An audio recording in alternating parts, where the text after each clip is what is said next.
makadi mhuri yeZimbabwe kusangana zvekare kwatiri kuita pano paThe Spanner Podcast Show, apo pandinokuinzirai nhau dzakasiyana-siyana dzinoitika makona mana ese enyika. Nhasi ndine news dzinorwadza dzinosuwisa kwazvo, asi usaskipa kana vhidhiyo rinosati rapera nekuti ndinouya ndakabatanidza manews updates akawanda kuti uwane maupdates akawanda pavhidhiyo rimwe chete. Kana kari kekutanga zvekare kusvika pano, chibva kusubscribe, kulaika, wokomentawo, wobva washare kuitira kuti news dzisvike kuhama neshamwari. News dzekutanga dzinoti pane zvizvarwa zvekuMalawi zvanga zvakatakurwa nebhazi remuSouth Africa zvichinzi zvichienda kumusha kwazvo ndokubva bhazi iri raita tsaona pashayika vanhu vanokwanisa kuita ivo 28. Kutaura kuno hatisati taziva kuti vakuvara vangani, asi sofa pabuda nhamba yevashayika. Zvakaoma, hatizive kuti mugwagwa umu tinopona sei, tongozvisiyira kumusiki, asi zvinorwadza. Update yechipiri inoti uyo murume wamuri kuona anonzi amuka makuseni anhasi achiperekedza mhuri yake kunokwira bhazi kuti vaende kumusha. Achivakwidza bhazi vachienda, iye achiti adzokere kumba, anonzi arohwa nemotikari achibva afira panzvimbo. Zvinonzi pafonerwa mukadzi achinzi dzokai, murume wenyu arohwa nemotikari akafa. Mukadzi zveshuwa akwanisa kudzoka. Panguva yaanoburuka motikari achida kuti akrose nzira aende pasipoti yafira murume wake, naiyewo achibva arohwawo nemotikari akabereka mwana, vese vakafira pasipoti. Zvakaoma, zvinorwadza. Mhepo dzacho dzinenge dzasimuka nenzira isiririyo. Dzimwe nguva murume anenge aona kuti mhuri yangu inogona kusara ichitambura, obva ati bheta hangu nditese ndiende navo. Zvinhu zvinorwadza vadikani. Update yechitatu inoti pane mukadzi akabatwa negarwe munzvimbo iri mudhuze nemukwekwe, uyo aibva kumaruzevha achienda mudhorobha kuti anotengesa zvinhu zvavanositengesa. Saka pakukurosa rwizi kwavanga vachiita, mvura yanga yakazara, mukadzi anonzi arumwa negarwe zvekutotora chinguva achirwisana naro, richimunyudza pasi achibuda naro, richimunyudza pasi achibuda naro. Zvinonzi mukadzi uyu arwisana negarwe zvekuti harina kuwana mukana wokumudya, nekuti vanga achifamba navo vazopedzesera vafonera vamwe vanga vari kumba vakauya kuzonunura hama yavo kusvika abuda ari mupenyu, asi atyoka gumbo. Kutaura kuno ari kuchipatara chekuGweru, ambozama kunobatsirwa kuchipatara chekuKwekwe, hazvina kufamba zvakanaka. Zvinoratidza kuti kwanga kusina zvikwanisiro, asi tinotenda Mwari kuti mukadzi uyu apona. Ndisingade kukupedzerai nguva, regai ndikusiyirei vhidhiyo rake achitsanangura nemo zvaitika iko kwaabatwa negarwe. Taenda kumusika kutengesa tichiyambuka Gwizi.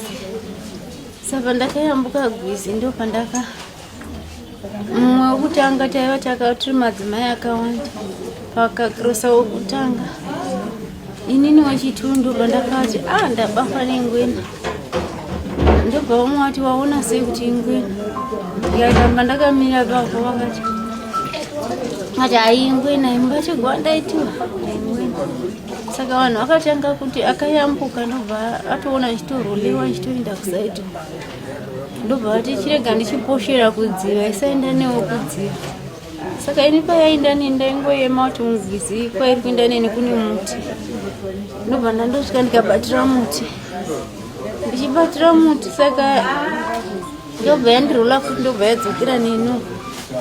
Saka yakandirola ichidzokera nenu, ndobva yakandosvika ichizama. Ndakaema futi kuti muGwizi mune muti, ndobva ndachindohaka muti neapa kuruoko. Saka payakahaka muti, ndakandohaka muti, ndakakwanisa kundoibata muromo wayo wezasi,